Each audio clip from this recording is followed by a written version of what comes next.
Hello again, welcome back to Illegally Cited. This is BGFH and I'm back for another PC game video. This one I just heard about actually earlier this week as I'm recording this.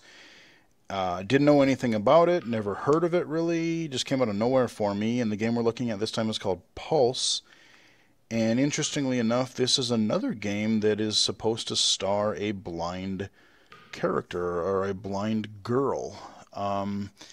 Kind of interesting that in a very short period of time we've had two games that are out now so far, and another one that I know of that actually looks really interesting that I backed on Kickstarter earlier this year, all starring blind characters, and actually all blind female characters at that.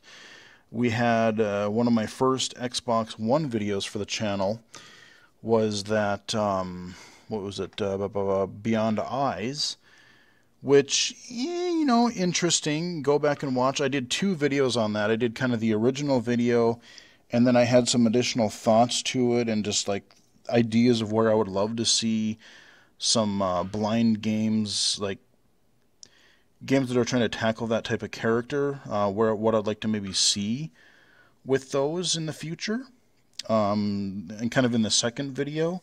So check those out, those videos out. And like I said, there's another one. I think it's supposed to come out next year at some point. But it's called Perception. You can go look it up on Kickstarter, or other game sites have covered it a little bit. There's one or two trailers out for it, and that looked kind of interesting. But now we're looking at Pulse. I've played a little bit of it, but not much. So our main menu here, nice, good contrast, easy to tell what which one is being highlighted. I think the fonts are not quite as, they're a little stylized. Maybe I can see them being a little bit harder to read. To me, they don't look as crisp as they could. Maybe that's just kind of this kind of abstract, blurry art style going over into the font and the text style as well. But I can see where definitely some low vision gamers can have trouble with that. At least the menus are very simplistic. I mean, they're very clean, they're very straightforward. You go under options. There's not a whole lot of options in here. I cranked up my mouse sensitivity way up because it was super slow when I started this. But other than that, like I said, you've got your few very basic video options, couple of basic audio options. That's about it. We're just going to do a new game. And here we go. Pulse.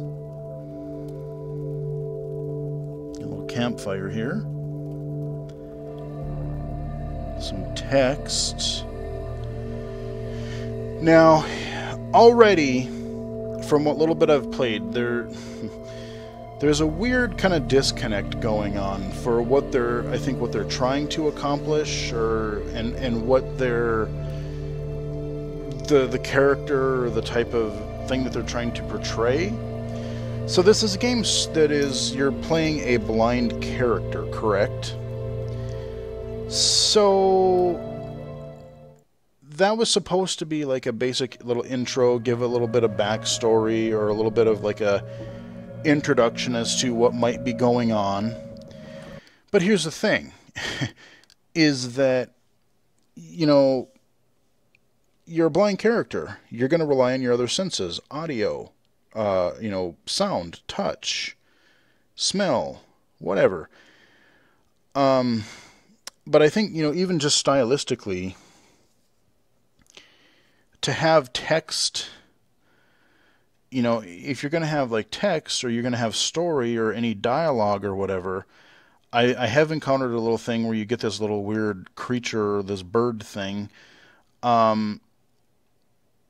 telling you things, but everything is text, and then the dialogue is just kind of like abstract, kind of like ghostly noises sort of thing. And it's sort of weird that, like, oh, you're going to be playing a blind character, and I think it would add a lot more if it was actually, you had audio, if you had voice acting. And if you want to do the whole kind of ghostly sound sort of thing, you can still apply that to real dialogue. I will say from, you know, and again, I look at it from an accessibility standpoint. Okay, you've got a game that is you're playing a blind character. That might attract, you know, let's say a blind or visually impaired person, such as myself, low vision person, plays this game or wants to play this game because, hey, I'm curious. I would like to see how a developer interprets a blind character. Sure. And like I said, from an accessibility standpoint, I think that's kind of they missed an opportunity because it'd be really nice to have that audio. So here you go.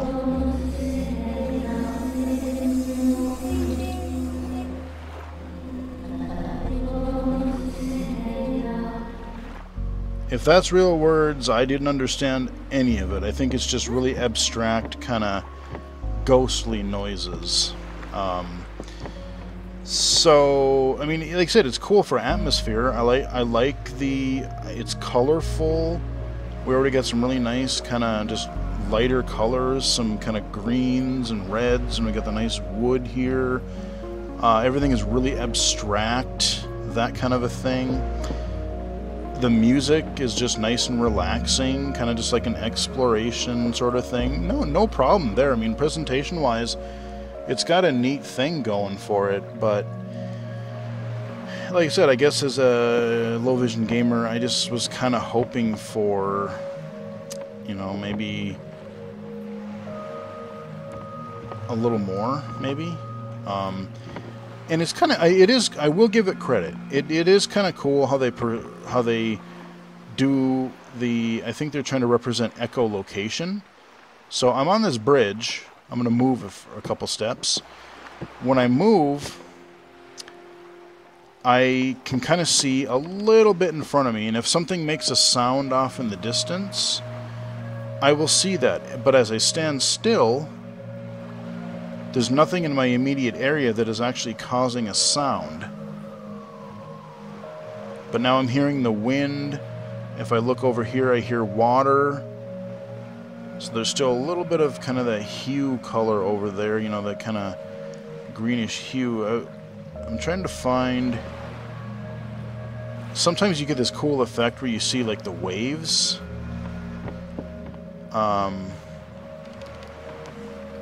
Yeah, here you go.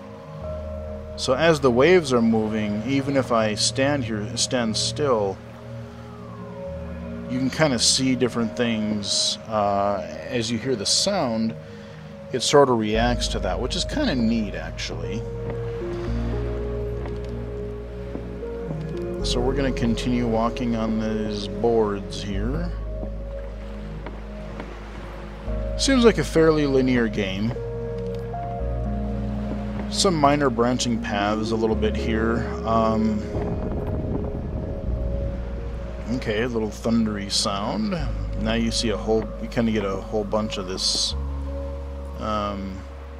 You got kind of a big view of what was sort of in front of you. We're going to get some more dialogue here.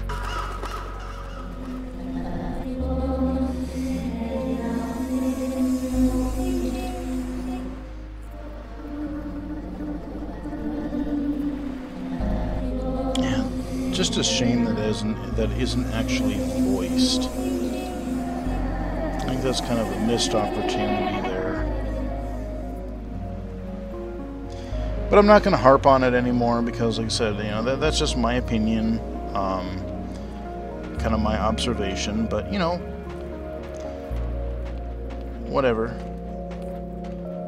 I kind of like I like as you're walking, like you see the kind of waves, like the echolocation. You see the echoes just sort of like almost guiding you. You see a little path as far as like, oh, okay.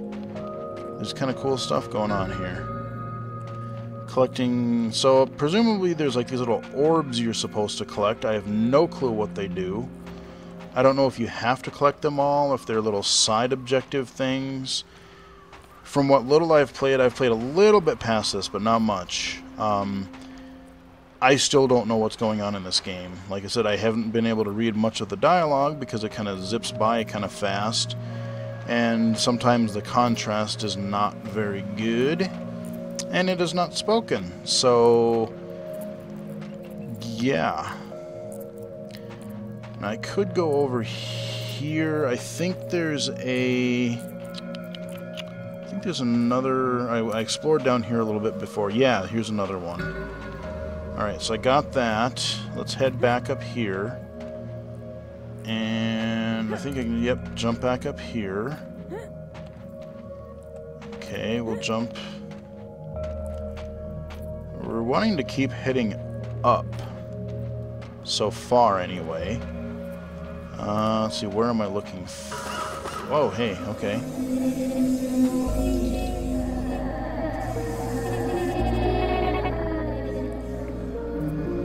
Yeah, it's even small text.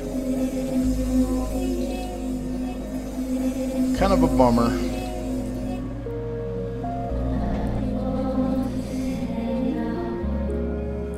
Sure, whatever you said. Alright. So we'll continue on. I think this is the path that I want to go on. Like I said, I kind of got... maybe not. I kind of got a little bit... Can I jump up here? Yes, I can. Trying to keep an eye out for other little orb things, wander off the main path a little bit. I'm not even sure. I think I'm totally not going the right way now. You know what? I think I'm just gonna go drop down here. Yeah. So put me back at the bonfire, and then, or the campfire, I guess. Not really a bonfire. It's not that big. Alright, so we'll head up here. We'll head left, because I already got... It looks like you don't have to recollect orbs if you've already gotten them, which is nice. We'll head up here.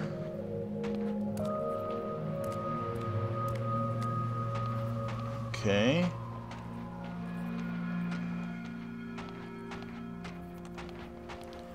Yeah, I think this is where I left off before, and I jumped down. Can I jump up here? Come on. Jump! Nope. Not high enough. Okay.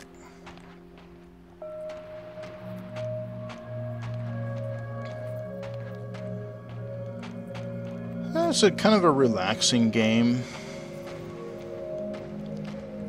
Okay, running into walls.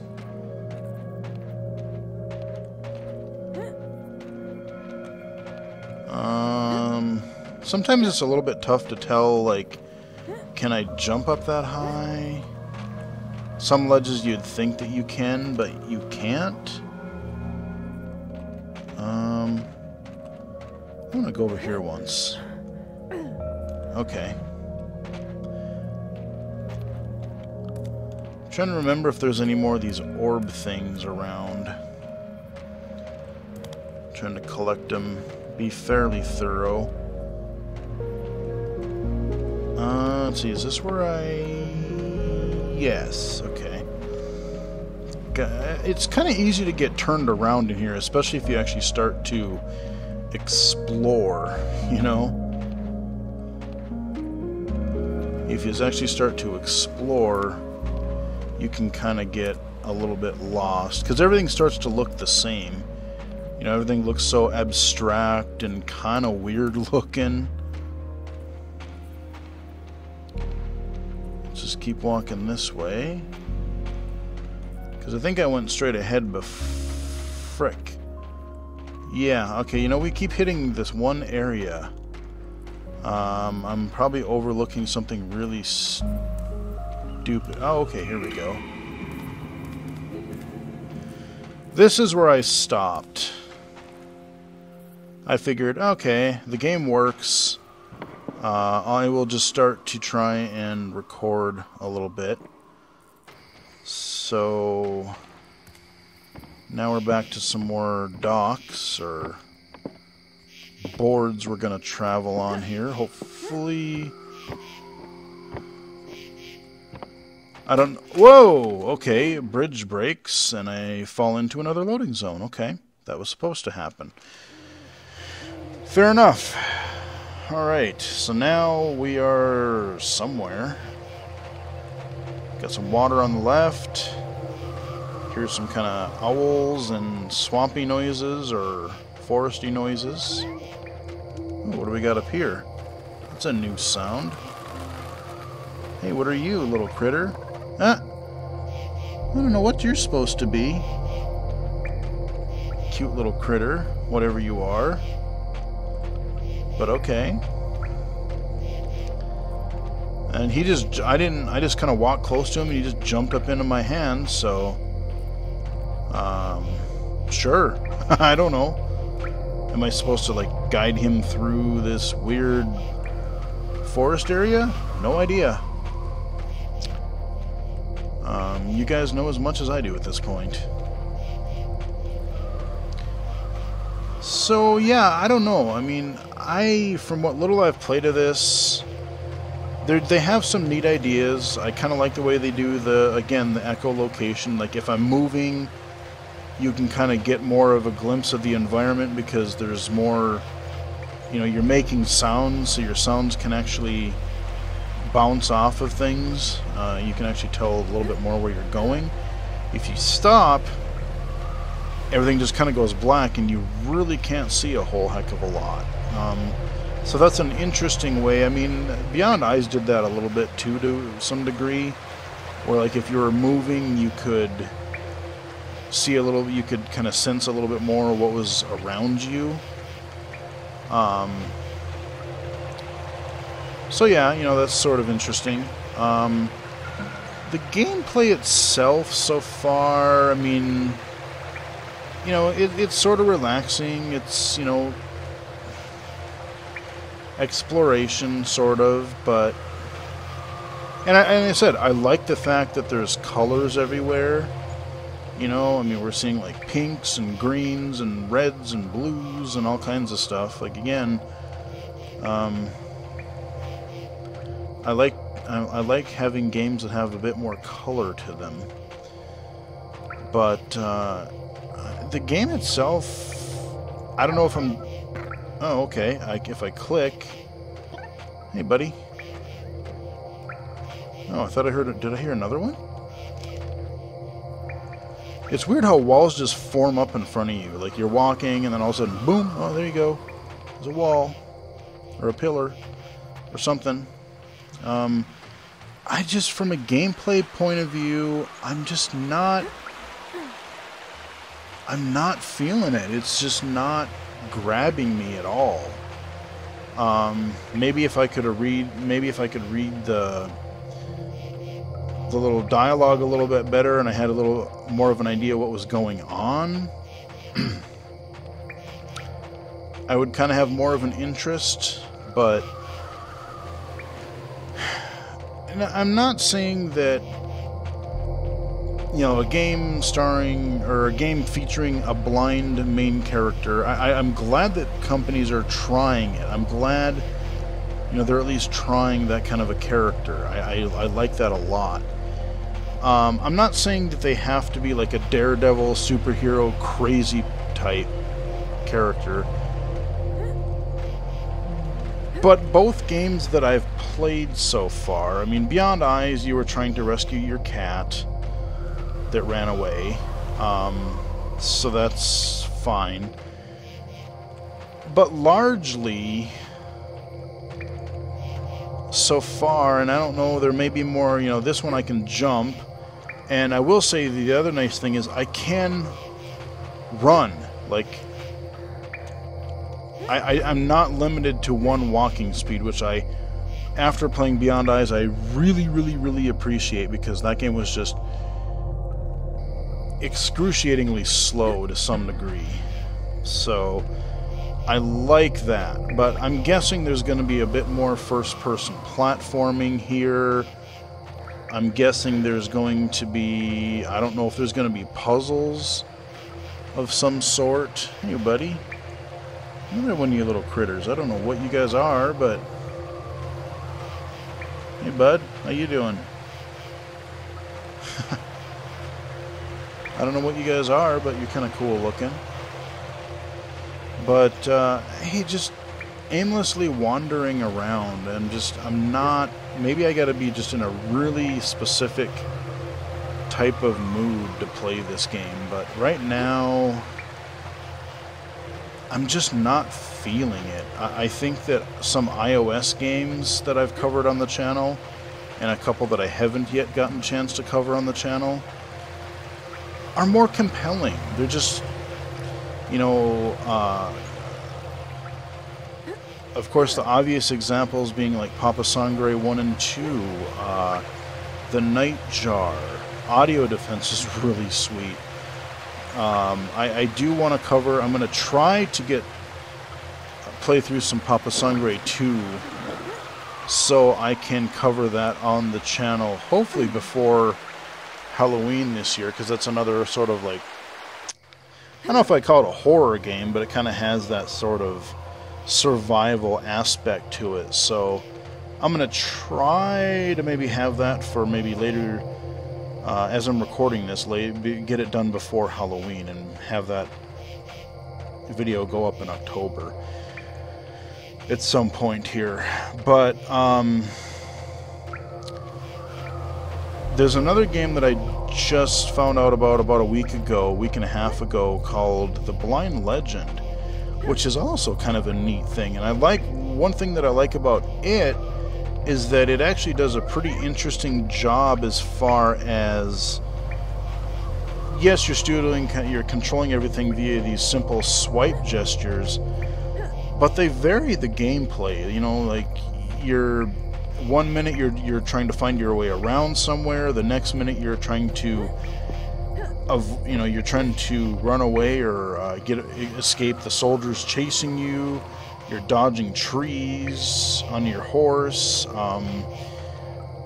You're fighting creatures. You're fighting guys. It's kind of neat. I mean, like I said, it's starting to have a little bit more depth. You know, not just repeating the same mechanic over and over and just adding a little bit of complexity. So they're kind of layering on different things. I'll talk more about that during the video for that actual game, but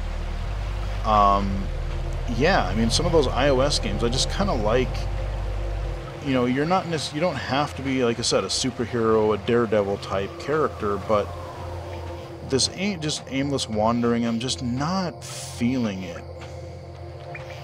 The art style has its sort of interesting parts to this, but I think it's fairly easy to get lost in a little bit. Like I said, especially if you're starting to look for some of these orbs and things like that. I'm gonna try something. I'm just gonna. No, that's not gonna work. Oh, that's gonna be bad. Okay. I think this is gonna be a shorter video, guys. I'm gonna probably wrap this up here very shortly. This is Pulse. It is available on Steam. I want to say full price. It's like 15 bucks or something like that. 14, 15 bucks. I picked it up right after the game came out because I had heard about it on Twitter. And again, it's one of those things, hey, it's a blindness-related game. This is a low-vision, blindness-related channel. I feel like it would be a great thing to cover, and just my personal curiosity as well. It was like, I think it was 10% off, maybe 20. I think it was 10% off when I bought it, though. So I paid, what, 12 bucks for it or something like that. But yeah, I don't know. It's okay. It does some interesting things, but from a gameplay perspective, I gotta say I'm not super impressed. It's kind of boring. Like I said, I could just be in not the right mood to play it, but yeah, at least that is an early look, or a look at the early game of Pulse. It is available on Steam right now. Hope you guys enjoyed it. Follow me on Twitter at BGFH79, and until next time, I will talk to you guys again later.